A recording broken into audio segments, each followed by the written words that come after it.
Momento de entrevista en Informe Capital. Hoy nos visita el secretario general del PIT-CNT, Marcelo Abdala, a quien ya saludamos. Marcelo, bienvenido a TV Ciudad. ¿Cómo andás? Un gusto estar aquí, como siempre. Hay mucha cosa para hablar por estos días, pero quiero empezar por algo bastante reciente, porque ayer hubo una sesión, digamos, de la Mesa Representativa Nacional Ampliada del PIT-CNT, en la que, entre otras cosas, se resolvió pedirle al próximo gobierno que se quite el rótulo de urgente consideración a ese anteproyecto que es el gran caballito de batalla de las autoridades entrantes por estos días. Para empezar con una pregunta que se me ocurre pertinente en este escenario, siendo algo tan importante para ese gobierno que está por asumir, ¿no es, cómo decirlo, utópico pensar que van a retirarle un rótulo que, entre otras cosas, genera políticamente efectos tales como una consideración rápida de un asunto en el que hay muchos temas importantes para el futuro gobierno y el país en juego? Lo que quisimos dejar de manifiesto de manera clara es nuestro rechazo a lo que estamos estudiando, pero ya hemos visto que es el anteproyecto de ley. Hay que saber que la Mesa Representativa Nacional Ampliada del PIT-CNT es un organismo importante, es la dirección de la central entre Congreso y Congreso. Allí están todos los sindicatos del país, más todos los plenarios departamentales. Y como todos sabemos, en la central se desarrolla una forma de trabajo basada en el respeto a la unidad en la diversidad, donde hay todas las maneras de pensar. Esta decisión que se tomó es por la unanimidad de todos los sindicatos, de todas las corrientes, de todas las formas de ver el movimiento obrero, porque en definitiva, partiendo de la base de lo que tenemos entre manos, es un anteproyecto, no el proyecto final. Sí. Recién tú en los titulares decía que tal vez se saque de la ley de urgente consideración la desmonopolización del combustible en manos de ANCAP. Claro, bienvenido eso si sucede. Lo plantea, ¿no? Por ejemplo, el Partido Colorado. Exacto, ¿no? Bienvenido eso si así sucede, porque para nosotros cumple un rol estratégico ANCAP y la empresa pública, digamos, en ese sentido. Ahora es interesante el punto que mencionás, porque el Partido Colorado, lo ha dicho Julio María Sanguinetti, lo ratificó más claramente el senador ya en funciones Adrián Peña, lo que habla es de quitar de este anteproyecto un capítulo o un tema en particular, quizá alguno más, pero en este caso la desmonopolización de la importación y refinación de combustibles. El PIT-CNT habla en general del rótulo. Yo me permito reflexionar en torno a esta propuesta del particular. ¿Por qué sacan un capítulo? Yo entiendo que se considera que esa es una discusión de carácter estratégico y que el formato de urgente consideración para temas estratégicos donde se debe abrir un gran debate nacional, donde todo el mundo participe, donde los legisladores tengan su funcionamiento en comisiones, sin que esto lentezca el tratamiento, sí, no cabe, queda encorsetado en el formato de urgente consideración. Nosotros criticamos la herramienta sabiendo que es un anteproyecto y que el proyecto final probablemente sea distinto, por dos razones, en forma y contenido. En forma, podríamos decir, para que nuestra gente sepa, un proyecto de ley de urgente consideración entra al Parlamento, no se aprueba, pasan 90 y pico de días, igual ya está aprobado. No tiene el debido trámite parlamentario, limita, encorseta el trámite parlamentario y mucho más de las organizaciones sociales que también queremos aportar y contribuir a la democracia. Pongo un ejemplo. A ver. ¿Es urgente considerar cómo se van a organizar las elecciones al Banco de Previsión Social de los actores sociales que se desarrollan en el año 2021? Para la cuestión de una transformación educativa que apueste al desarrollo, que nos ponga en la punta del conocimiento humanístico, en los valores democráticos y también en el saber técnico que se precisa en la actual revolución tecnológica. ¿Hay que resolverlo en 90 días? Ahora, ya que está subrayando lo de los 90 días, desde el gobierno electo, lo dijo aquí, por ejemplo, el ya presidente de la Cámara de Representantes, Martín Lema, días antes de asumir, lo que se dice es, no solo hay que contar los 90 días de discusión y trámite parlamentario, sino todo este periodo previo a la asunción del próximo gobierno e incluso el ingreso de lo que termine siendo el proyecto al Parlamento, que va a ser quién sabe cuándo, luego del 1 de marzo, en el que ya está habiendo intercambios, como por ejemplo el que se genera, por poner un ejemplo, con el Partido Colorado, que de repente ya genere modificaciones. Entonces, ¿ustedes qué dicen? ¿No hay algo de razón en eso? Sí, pero la herramienta en sí mismo de urgente consideración está pensada en la Constitución para una situación justamente de emergencia, de urgencia, no para considerar las cuestiones de carácter estratégico. Nosotros tenemos diferencia de forma y contenido. Es una ley ferrocarril, no ómnibus, tiene 457 artículos. Allí se tratan cuestiones como los de la seguridad, los de la educación, los de la economía referido a las empresas del Estado. Aquí recién se hablaba de la desmonopolización o no de la refinación de combustible en el país. Lo de la economía desde el punto de vista del propio funcionamiento de la administración central. Las cuestiones que tienen que ver, por ejemplo, con las relaciones laborales, donde se limita el derecho de huelga. Las cuestiones que tienen que ver con la seguridad social, donde nosotros pedimos un diálogo social en el cual trabajadores, empresarios, jubilados podamos interactuar con el sistema político para generar consensos. Ellos allí proponen un listado de 15 técnicos que armen la transformación, donde entran en juego las cuestiones, digamos, de la seguridad social y de las políticas sociales. Nos parece en forma y contenido, digamos, que efectivamente no es una buena señal la que se da, aunque obviamente la decisión final no la tomamos ahora. Ahora resolvimos una declaración política, están nuestros equipos del Instituto Cuesta Duarte con los sindicatos, cada uno en su especialidad, trabajando en la materia. El día 18 de marzo vamos a tener una mesa representativa donde ahí sí, calculo que ya conociendo el proyecto final, también adoptaremos decisiones sobre qué acciones vamos a tomar, qué medidas, qué camino vamos a tomar, qué táctica vamos a desarrollar. Y creo que el PIT-CNT es bastante seguro que va a desarrollar un amplio diálogo con todas las organizaciones que hoy se están manifestando en contra.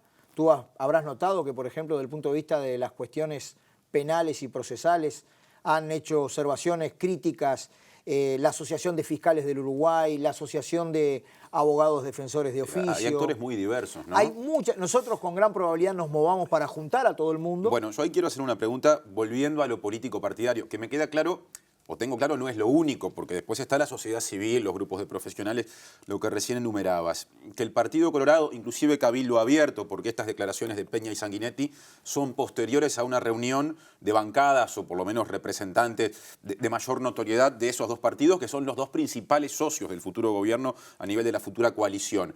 Que esos actores que en muchos temas no sintonizan con el PIT-CNT, empiecen a plantear objeciones, puedan llegar a pedir que cuestiones estratégicas salgan del anteproyecto.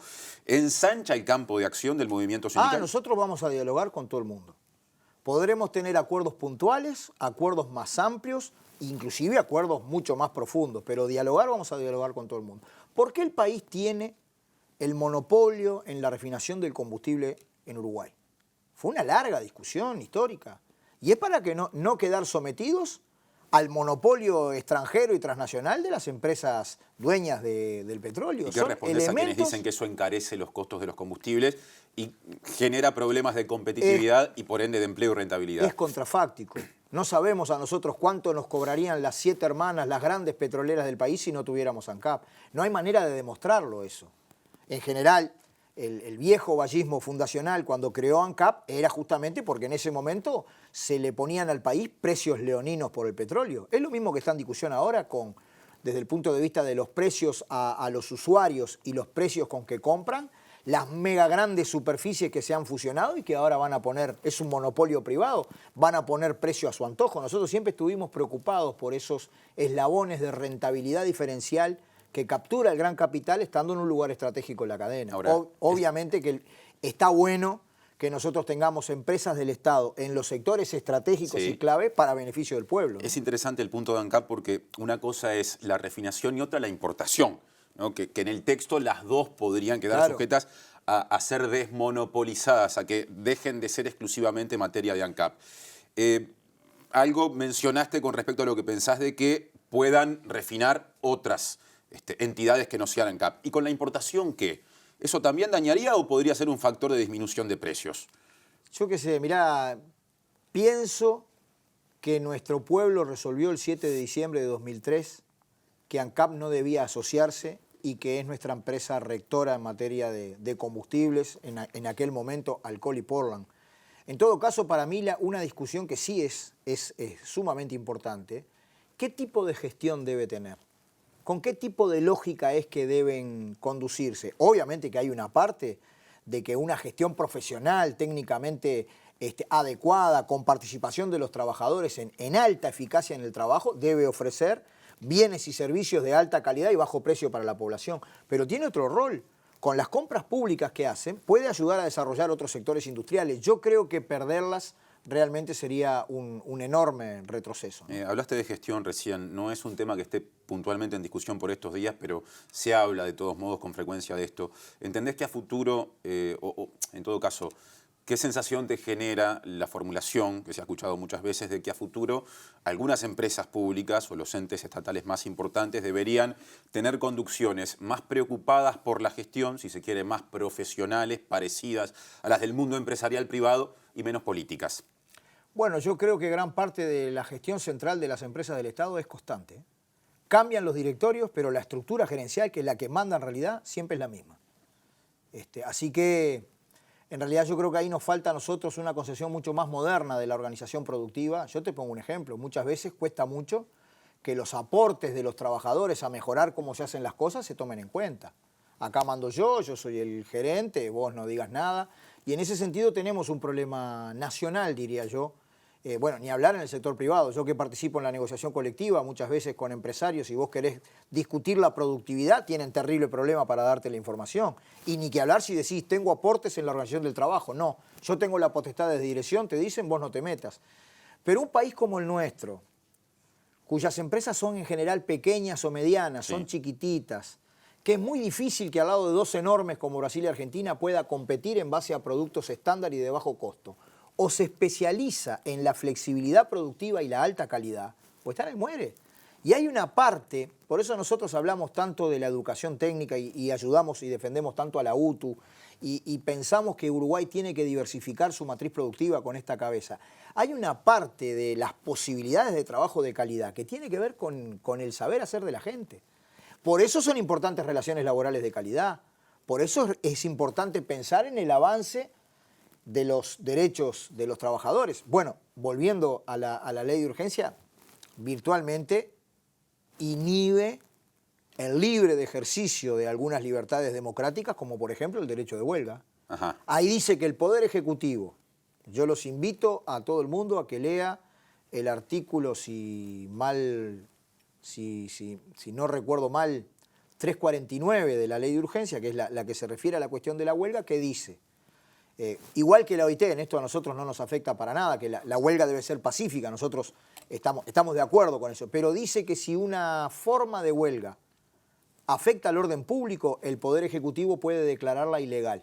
Ahí yo me pongo nervioso, ¿no? ¿Entendés que ahí se está cercenando un derecho? Pero si nosotros hacemos una movilización pacífica que arranca desde aquí nomás, desde 18 y Ejido y va hasta el Ministerio de Trabajo, bien avisada, bien preparada, cualquiera puede interpretar, esta gente está perjudicando el orden público y esa acción es ilegítima, ilegal. Marcelo, no se nos va el tiempo y ya que hablamos de movilizaciones, quiero sumarle a la charla otra de las derivaciones de la última sesión de la Mesa Representativa Nacional Ampliada, que tiene que ver con la postura del PIT-CNT para la movilización internacional, obviamente con su capítulo uruguayo, por el Día Internacional de la Mujer, previsto para el próximo 8 de marzo. A la vez que te pido que resumas lo que decidieron, ¿se puede decir que hay una modificación con respecto a la postura del año 2019? Cada vez el PIT-CNT está más cercano, digamos, a atender la movilización, el paro general mundial, la huelga general mundial de las mujeres. Sí. Cada vez venimos trabajando mucho más en la intersección, en la lucha reivindicativa y liberadora, emancipatoria de los trabajadores desde un punto de vista de clase que va rumbo a una sociedad sin explotados ni explotadores, con las reivindicaciones feministas, ¿no? Porque en este caso fue bastante claro que el PIT-CNT mira con simpatía esa decisión, encomienda que los sindicatos vean la mejor forma de implementarla, porque además no es fácil, digamos, en el mundo del trabajo, este año es domingo, pero además estuvo en discusión que se tomen medidas para que ninguna trabajadora tenga ninguna dificultad por adherir a la misma. Así que yo creo que venimos en un proceso increciendo de misturar la lucha del movimiento obrero, que es global, es de conjunto, con uno de los aspectos, uno de los torrentes emancipatorios, que es el feminismo, que lo vemos muy bien. En años anteriores, desde el feminismo se cuestionó que el PIT-CNT más allá de que a nivel mundial se hablaba del paro o la huelga de mujeres, paro sería en términos de sindicalismo uruguayo, de todos modos para el 8 de marzo convocaba desde media tarde a un paro mixto, sin distinción de género. Eso no se repite este año, por eso yo decía que hay matices. En algunos casos sí, en algunos casos se sigue manteniendo porque hay gremios que ya tienen la decisión de paralizar. Pero no lo baja la central como no es la decisión. Central la que establece. Ese es el cambio. Ahí tenemos alguna zona, digamos, porque obviamente nosotros al tener un sindicalismo de clase, en general paramos todos, pero de alguna manera yo creo que en la decisión de este año hay una señal positiva, digamos, en esa dirección. Otro tema del que hablaron ayer, y se ha hablado mucho más allá de la última reunión de la mesa, está vinculado con la postura o la decisión del PIT-CNT de homenajear al presidente Tabaré Vázquez, algo que se concretó el pasado 12 de febrero. Hubo sindicatos que fueron muy críticos, volvió a ponerse arriba de la mesa la discusión sobre la independencia de clase, digamos. Por ejemplo, el dirigente Richard Reed citó al artículo 2 del Estatuto del PIT-CNT en su inciso C, donde dice: para cumplir su cometido específico, la CNT, es una redacción previa al PIT, se entiende ahora PIT-CNT, funcionará asegurando en todo momento la más amplia democracia sindical para todos sus integrantes, su independencia frente al Estado, los patrones, los partidos políticos y las sectas religiosas. ¿Qué entendés de esta postura crítica que dice se está violando el estatuto?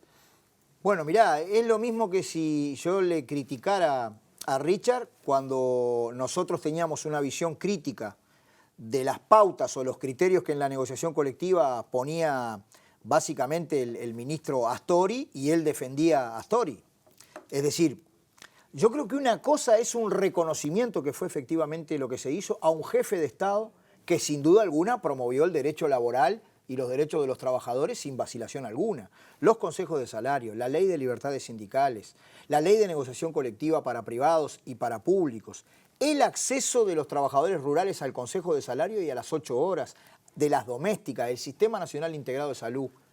A mí me tocó hacer uso de la palabra en ese reconocimiento, y nosotros no hacemos con el reconocimiento ni un acto del partido político a que responde el presidente de la República, ni eso significa que no nos hayamos movido con la independencia de clase con que históricamente nos movemos, que no es apoliticismo, que no es neutralidad política, es siempre y en todo momento defender los intereses de nuestra clase, ni tampoco de la autonomía con que adoptamos nuestras decisiones, ni de la autarquía con que nos organizamos, porque nosotros no le pedimos permiso a nadie para tomar las decisiones que tenemos, ni para definir cómo nos organizamos. Es decir, para mí lo que se hizo es un acto de justicia. Ahora, fue un pronunciamiento institucional. Las posturas de Richard Reed, por ejemplo, vinculadas a Astori que mencionabas, siempre hasta donde yo sé fueron personales. ¿O decís que su sindicato se vio arrastrado por eso? No, también lo hizo públicamente. En algunos casos lo hizo públicamente. Pero como Richard Reed, no como dirigente de la Federación de la Bebida. En su momento la central tomaba por otro camino, y justamente demostrando el carácter independiente y autónomo, digamos, con que se maneja el PIT-CNT, ninguna otra central en América Latina desarrolló tantas movilizaciones, propuestas y hasta paros como los que hizo el PIT-CNT en estos 15 años. Entonces, este es un movimiento sindical maduro, tiene los pantalones largos, y por desarrollar este reconocimiento que para mí es justo, humanamente justo y políticamente correcto, no perdemos la independencia de clase porque nunca nos tembló el pulso cuando tuvimos que criticar. ¿Y qué pasa con las afiliadas y los afiliados a la central o sus sindicatos que no se han sentido nunca representados o representadas, o no lo sienten ahora, con Tabaré Vázquez y con el Frente Amplio? ¿No hay un olvido con respecto a esa gente, que no sé si es mayoría o minoría, pero que es y está en el movimiento sindical? Claro, yo te agradezco la pregunta, porque nosotros no involucramos en el movimiento sindical gente que sea fiel a tal o a cual otro partido. Hay de todas las líneas. Lo mismo de las distintas corrientes filosóficas o religiosas. Para hacer este reconocimiento no implica acuerdo total con las políticas que aplicó Tabaré Vázquez. Yo mismo he tenido diferencias. Es decir, una persona de otra extracción política, pero de acuerdo con el reconocimiento que nosotros le hacíamos, que estaba referido al talante democrático y a la preocupación por el avance de la legislación laboral y los derechos de los trabajadores, cualquiera perfectamente podía estar en un reconocimiento de este tipo. Del mismo modo que yo no soy vallista, pero me saco el sombrero con las políticas de don José Valle Ordóñez, que transformaron el país de una manera absolutamente positiva, ¿no es cierto? Ahí tenés un ejemplo. Yo no soy vallista, pero reconozco que esas transformaciones fueron muy buenas para el país. No existía el PIT-CNT cuando gobernaba Valle Ordóñez Pero para había saber qué había movimiento obrero. pasado. Había movimiento obrero y mucha lucha. No siempre alineada con las opiniones de José claro. Valle Ordóñez. Del mismo modo que nosotros no siempre estuvimos alineados con las opiniones de Tabaré. Gracias, Marcelo, por este rato para TV Ciudad, como siempre. Un gusto.